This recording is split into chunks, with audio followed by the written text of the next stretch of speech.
আমাদের মসজিদের খতিবগণ মসজিদে যেভাবে খুতবা দেন, যেমন প্রথমে বাংলায় ওয়াজ করেন, তারপর সুন্নাত নামাজের জন্য সময় দেওয়া হয়, তারপর আজান দেওয়া হয়, তারপর দুইটা আরবি খুতবা দেওয়া হয়। মুসল্লিরা কিছুই বুঝে না, তারপর 2 রাকাত ফরজ পড়া হয়। আসলে খুতবার সঠিক নিয়ম কি বিস্তারিত বলতে চাই, জানুন। দেখুন, মসজিদে যেভাবে প্রচলিত খুতবা আমার দেশে আছে, 2টা আরবি খুতবা দেওয়া হয়।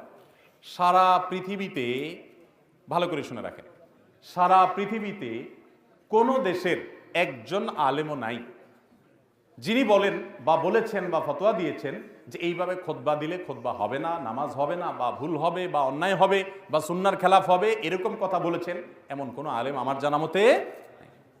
অতএব এই আরবি খুতবা দেওয়া এটা শরিয়া বিরুদ্ধ কোনো কিছু না। মাতৃভাষায় খুতবা হবে কিনা এটা নিয়ে আলাপ আছে, এটা নিয়ে ওলামাদের ইখতিলাফ আছে, অনেক কোন ওলামা ইকরাম এটা বলেন। তবে আরবি খুতবা দিলে, 2টা আরবি খুতবা দিয়েছেন, এটা কারণে কোনো নাজায়েজ কিছু, খেলাফে সুন্নাত কিছু হবে না, এটা ঠিকই আছে। প্রশ্ন হলো বাংলা বক্তব্য নিয়ে। আগে যে বাংলা বক্তব্য দেওয়া হয়, অনেকে বলতে চান যে 2টা খুতবা দেওয়া হয়, বাংলা বক্তব্য আরেকটা, তাহলে 3টা হয়ে গেল। এই কথাটা আমার, এটার কোনো মাথামুন্ড আমার বুঝে আসে না, এটা কোন ধরনের কথা। জুমার খুতবা কি বসে দেওয়ার বিধান আছে? জুমার খুতবা দাঁড়ায় দিতে হয়, তাহলে বাংলা যে বক্তব্য দেওয়া হচ্ছে এটাকে দাঁড়ায় দেওয়া হয় এবং মিম্বরে দেওয়া হয়। নর্মালি মিম্বরে, অনেকে মিম্বরে দেন, যদিও অনেক উলামা ইকরাম বিভিন্ন বড় বড় প্রতিষ্ঠান থেকে ফতোয়া দিয়েছেন যে মিম্বরে না করে পাশে চেয়ারে করা উত্তম। আমি সেটা করার চেষ্টা করি।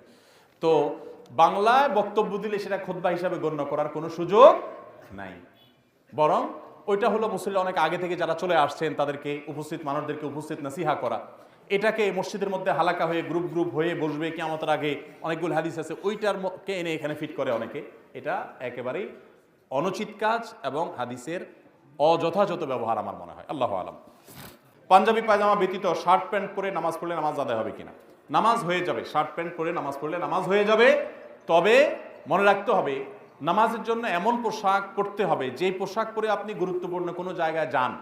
অনেকে টি শার্ট, আপনার 3/4 প্যান্ট পরে, অথবা আপনার একটা নর্মাল গেঞ্জি পরে নামাজ শুরু করে দেন। নামাজ তো হয়ে যাবে যদি সতর ঢাকা থাকে নামাজের, বাট নামাজের মর্যাদা, নামাজের যে কোয়ালিটি, সেটা নষ্ট হবে। আল্লাহ সুবহানাহু ওয়া তাআলা বলেছেন, ইয়া বানি আদম খুযু যিনাতাকুম ইনদা কুল্লি মসজিদ। প্রত্যেক নামাজের সময় সুন্দর পোশাক পরিচ্ছদ গ্রহণ করতে বলা হয়েছে। যদি আপনার পরিপাটি সুন্দর মার্জিত পোশাক থাকে, ওইটা পরলেও নামাজ হবে। তবে প্যান্ট পরলে খেয়াল রাখতে হবে, টাকনুর নিচে প্যান্ট যেতে পারবে না। তবে সেটা শুধু নামাজের সময় না, নামাজের বাইরেও যেতে পারবে না। আবু দাউদের একটা হাদিস অবশ্য আছে, মুসবিলের নামাজ কবুল হয় না, যদি হাদিস সনদটানি মুহাদ্দিস অনেকে আপত্তি তুলেছেন। তবে আমভাবে সর্বাবস্থায় টাকনুর উপরে প্যান্ট পরা উচিত। বাসার পাশে মসজিদ থাকা সত্ত্বেও পুরুষ মানুষ বাড়িতে নামাজ পড়ে, এখন করণীয় কি? দেখতে হবে এটা পুরুষ কিনা। কারণ পুরুষ হইয়া যদি বাড়িতে নামাজ পড়ে মসজিদে না যায়, তাহলে তার পুরুষত্ব নিয়ে সন্দেহ করার সুযোগ আছে। আমি আর ওই শব্দ উচ্চারণ করলাম না যেটা আপনারা করতে চাচ্ছেন, না, ওই শব্দের মার্কেটিং আমরা করব না। আমার যাই হোক, যেটা বলছি যে একটা হাদিস আছে যেটা সনদি মুহাদ্দিসরা কেউ আপত্তি করেছেন, যদিও লা সালাতা লিজারিল মসজিদি ইল্লা ফিল মসজিদ। মসজিদের আওয়াজ শোনা যায় সেটি পর্যন্ত মসজিদের প্রতিবেশী বলা হয়। তার জন্য মসজিদে এসে নামাজ না পড়লে, বাসায় নামাজ পড়লে তার নামাজ হবে না, মানে পূর্ণাঙ্গতা পাবে না। এটা না তামাম থাকবে, অপূর্ণাঙ্গ থাকবে। সমস্ত উলামা ইকরামই প্রায় ওয়াজিব, যে জামাতের সাথে একমত, যে জামাতের সাথে পুরুষ মানুষের জন্য হাজির হয়ে নামাজ পড়া ওয়াজিব। সলাতুল জামাআতি তাফদুলু সালাতাল ফজর বি 27 দারাজা। একাকী নামাজ পড়ার চাইতে জামাতে নামাজ পড়লে কত গুণ সওয়াব বেশি হয় জানেন? 27 গুণ। 1 টাকায় 27 টাকা পাইলে জীবনে আপনারা কেউ 1 টাকায় 1 টাকার অফার নিতে দেখবেন? কিন্তু নামাজের ক্ষেত্রে আমরা সেটা বুঝি না। আল্লাহ যিনি এটার গুরুত্ব বুঝেন না, তাকে গুরুত্ব বোঝাতে হবে, সময় দিতে হবে, জামাতে নামাজের ফজিলত তাকে বোঝাতে হবে। কেউ যদি কাউকে মন থেকে চায়, তার জন্য কি প্রতি মোনাজাতে কান্না করে আল্লাহর কাছে চাইতে পারবে? দেখুন, হাসির বিষয় না, আমাদের যুবকদের বেশিরভাগই এই রোগে আক্রান্ত। ভালো মানুষের মুখোশ পরে কতক্ষণ থাকা যাবে? বেশিরভাগ পুরুষ ছেলেরাই, যুবকরাই, এমনকি মেয়েরাও আজকাল বিবাহ বহির্ভূত সম্পর্কে আক্রান্ত। তো এই জন্য তারা মনে করে যে কোনো দোয়া দরুদ পড়লে বোধ হয় ওই ব্যবস্থা হয়ে যাবে।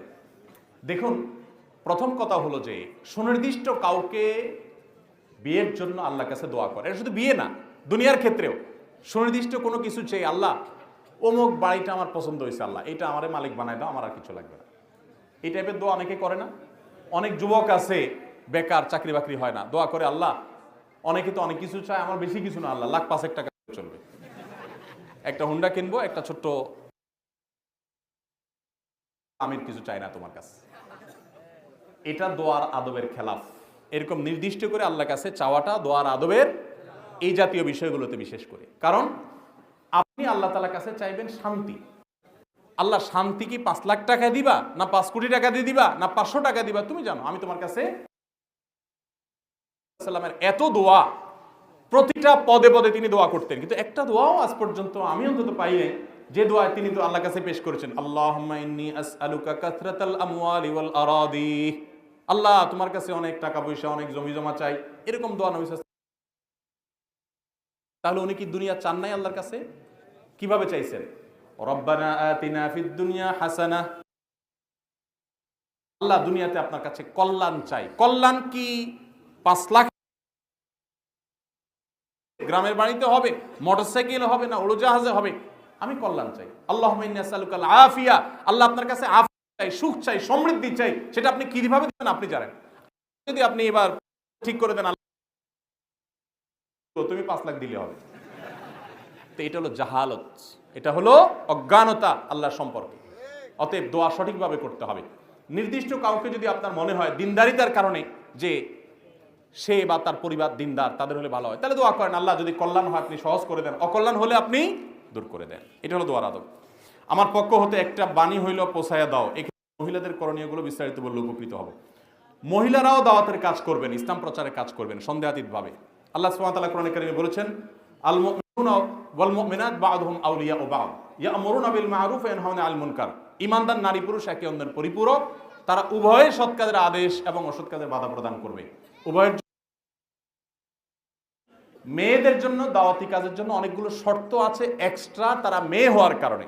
তার ভিতরে 1 নম্বর হলো তারা দাওয়াতের কাজের নাম দিয়ে স্বামীর সংসার রেখে তারা সারাদিন এলাকা এলাকা ঘুরে বেড়াবেন, স্বামী সন্তানের হক আদায় করবেন না, ত্রুটি করবেন, এই সুযোগ ইসলাম তাদেরকে।